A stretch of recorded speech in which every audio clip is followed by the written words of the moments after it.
You're listening to an Airwave Media Podcast. Grown-ups, if there's a child in your life who is interested in, curious about, or fascinated by people and places from history, then my podcast, The Past and the Curious, might just be a hit in your home. From the invention of microscopes to world-traveling dogs to fashions of the 1890s, gold rush ghost towns, and audiences going wild for walking competitions, we've got a little bit of it all. Hosted by children's author and museum educator Mick Sullivan, that's me, the show is fun, funny, engaging, honest, and beloved by kids and parents alike. Find The Past and the Curious at all the usual podcast places.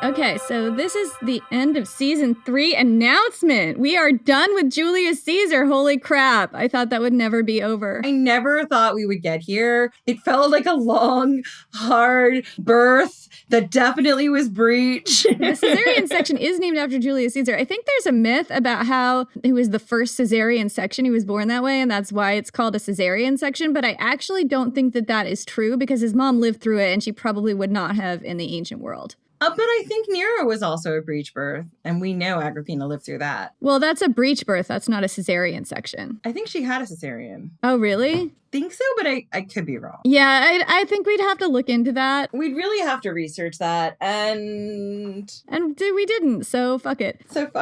Listen, we are done with Julius Caesar. We don't have to do any more research into his life. That's just how it goes. The funny thing is, if you listen back to our season 2 announcement, we said we were going to do Julius Caesar, and we also said we were going to do a whole bunch of other things. And Jen, did we do those things? No, because one of us, and this was not me, said, "Hey, Jen, I'm going to go back into the Julian Claudian cesspool family tree, and I'm going to do it in 2 episodes." And then I literally did this. Ready?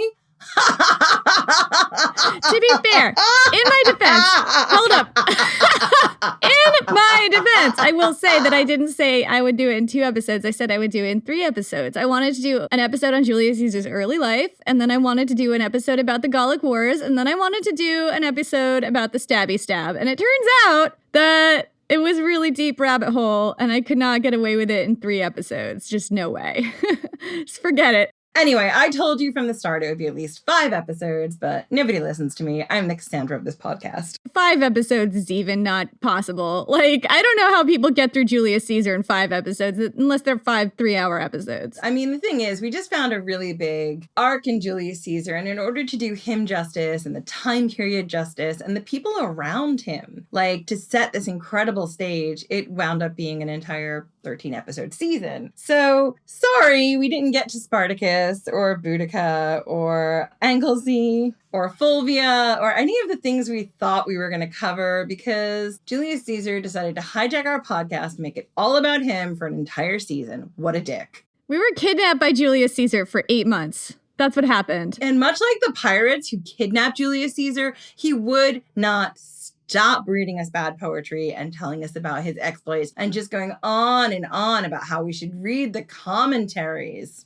On and on in third person. Jesus, I read the commentaries a lot. Like, and it just nothing satisfied this dude. It's like, have you read this part of the commentaries? Have you read the part where I talk about the elks that fall over randomly when you cut the tree down that they're leaning on? No? Go back and read that part. So yeah, that explains season 3. But that doesn't explain season 4. We actually have literally no idea what's going to happen next season. We're not in the future. So this is just our best guess at this point, given the information that we have. Exactly. And I think when we record these announcements to tell you what we're working on, it is always a hope that we will get to cover all of these things in the season. But you know as well as we do, we are not very good at keeping our stories succinct and concise. If we find a really good rabbit hole or story that we feel like we need to explode and tell you more about, we're going to do it. So at the moment, we are hip deep in getting ourselves sorted for season 3. In fact, as we're sitting down, we're recording the first episode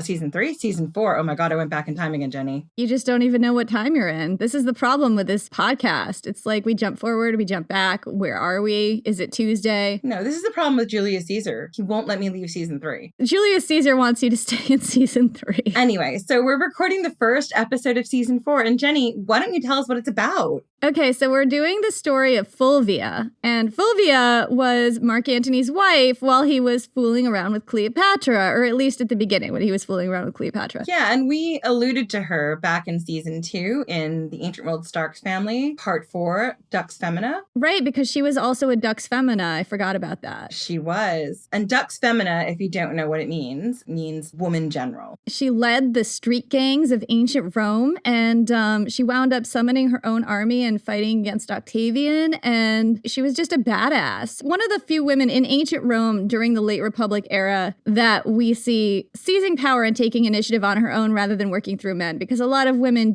who were ambitious did have to work through husbands or male relatives or something, but this woman just raised her own army and did her own stuff, and that's really cool, and I'm really excited to tell the story. I know Jen's really excited to tell the story, and it's going to be awesome. Yeah, and one of the things that I really enjoyed about the story, Jenny wrote the script and it's incredible. Thank you. Is that for the first time, we're really getting down on the ground with the common people. And we're looking at what life would have been like for just a regular person in Rome. We've dealt a lot with the stratosphere of the best men, and the upper class and the elite and the power playing. And while there is that in this story, there's also the nitty gritty of the life in ancient Rome. And I just think it's fantastic. Yeah, and I think that's really an important point to make, is that up until now, the stories that we've been telling are mostly the stories of the aristocracy, because the aristocracy were the people who had the time and the education to write things down. So a lot of the time, that's what comes down to us. But it's really great to be able to tell somebody's story who is in touch with the streets of Rome. So we're going to get a little bit more of that. What else are we doing next season, Jen, theoretically, that gets us out of the aristocracy? Theoretically, that I haven't finished writing yet. So I am in mythology nerd heaven. I decided I wanted to tell the story of Spartacus, because Spartacus is,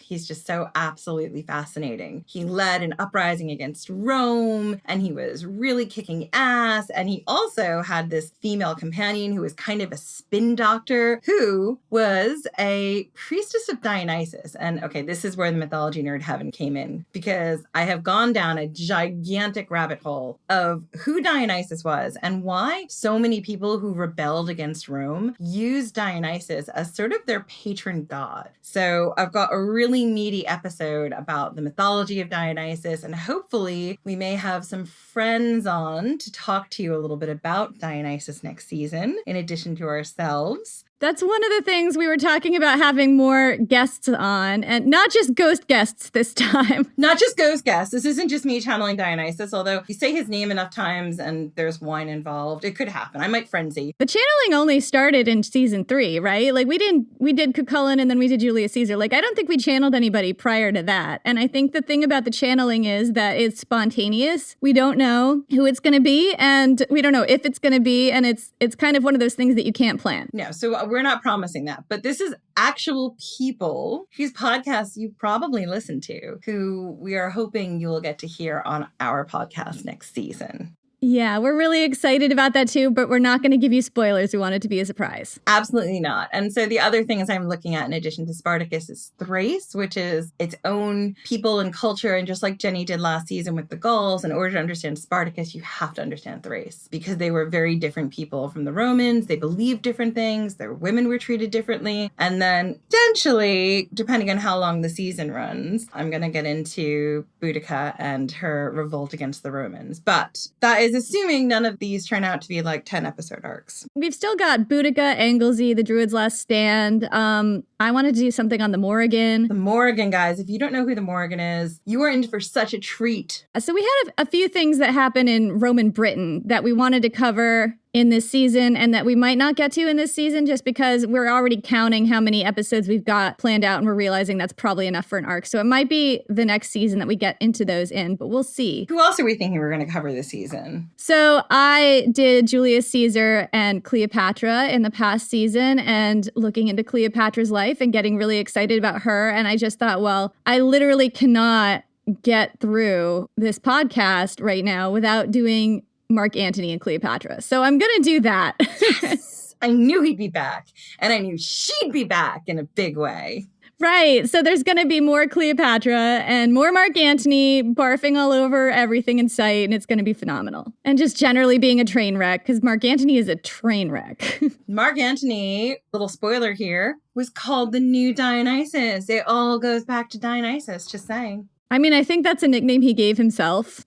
And then we've heard you, and we know how much you love a seasonal episode. So we will be having a Halloween and winter holiday themed episode this year, but we're not going to tell you what they are because spoilers. And mini-sodes, Jen, do we want to talk about mini-sodes? We should talk about our mini-sodes. So for as little as $2 a month, you can become a patron of ours on Patreon. And we have hit our first goal, which means we are producing one mini-sode a month. When we hit our second goal, we'll be producing 2. There's already one mini-sode up there. It's excellent. It's the story of how Pompey cleared the Mediterranean of pirates in how many days, Jenny? Approximately 60 days, or maybe 30 days, or maybe 40 days. It really depends on the source you're reading, but it was in a short period of time. So he kind of did like a crash diet and cleared the Mediterranean of pirates faster than I can probably form a new good habit. Right. It's a cool episode because it talks about piracy during the period of ancient Rome and how it worked and what parts of the Roman economy it actually fed, which is why it was allowed to continue for so long. It's actually a pretty cool episode just in terms of that. And then you get some more Pompey Shark, which, yay.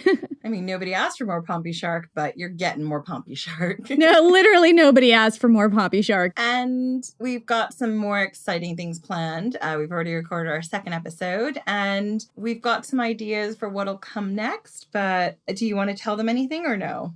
I kind of want it to be a surprise. So join us on Patreon. Again, for as little as $2 a month, you get all this great content. And it means we're coming into your feed more than 2 times a month. And while we're on hiatus, you'll have something new. Yeah, and that's actually kind of a goal of ours, I think, is to have our Patreon subscribers get us at least once a week. I know that we've got some kind of ambitious goals on the Patreon where if we meet certain thresholds, we'll produce 2 mini-sodes a month or more mini-sodes a month. But those mini-sodes are a lot of work. So we have to tie it to the monetary threshold just to make it work for us. So yeah, I think that's about it. And do you want to tell them when we're coming back? We should probably tell them that. So look for our new season on October. When did we say we were coming back, Jen? The 3rd of October. Look for our new season on October 3rd. We will be back October 3rd, and we'll have some brand new episodes. Can't wait to see you then.